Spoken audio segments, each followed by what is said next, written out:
My name is Andres Alvarez, and this is my video reflection about the class First Experience in Practicum. I'm going to start talking about what was the thing that I liked the most, and it was the activities that we have to develop during the class, and the different topics that the teacher taught us, and the way how she taught us those topics, because it wasn't a very repetitive the way how she thought, and it was very clear.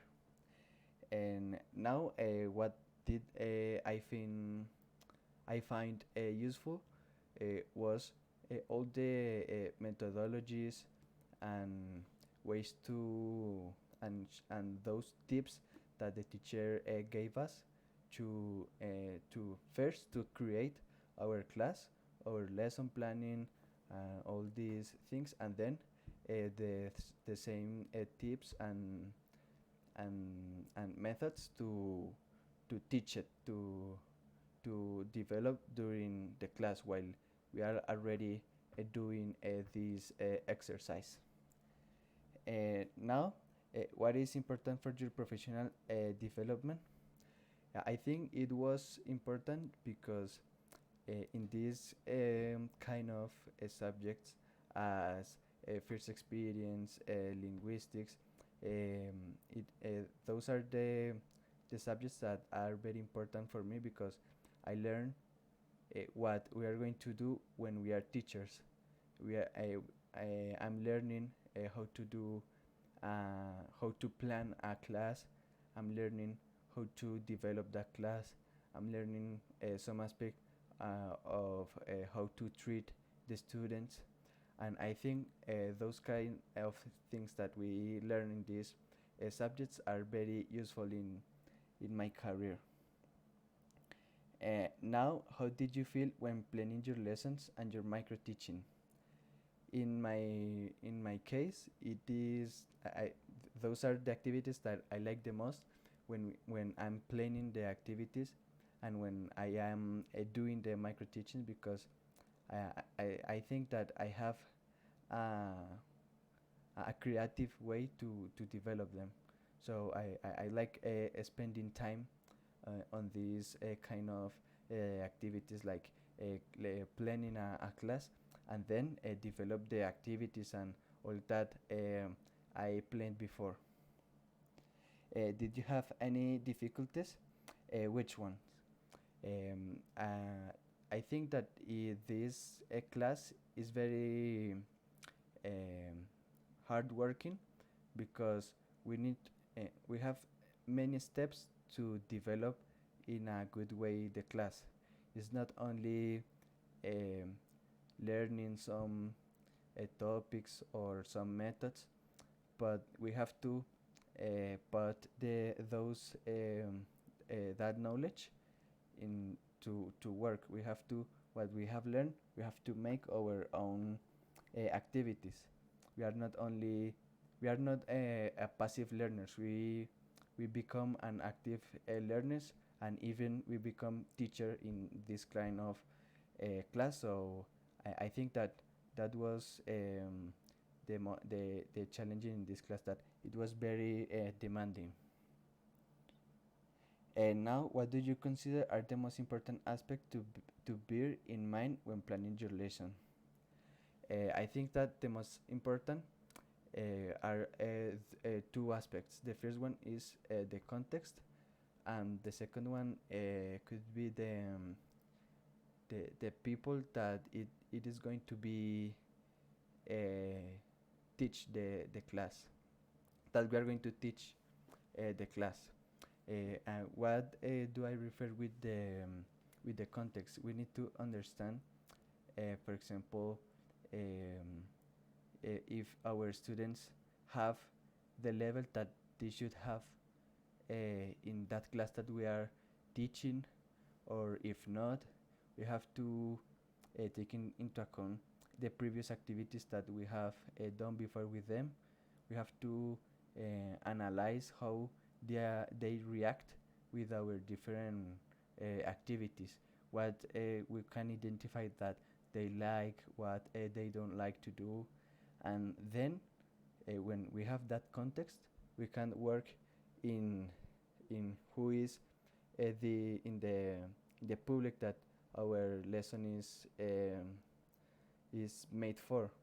For example, if we are teaching to children, if we are teaching to young people, if we are teaching to adults, we have to take into account that points to develop a good activity. For example, if they are kids, we are not going to teach them in a very um, like in a very specific way with very precise aspects, but we are going to teach in what they should learn in that level. And in the other hand, where if we are teaching to adults, we are not going to do activities that should be for children with them.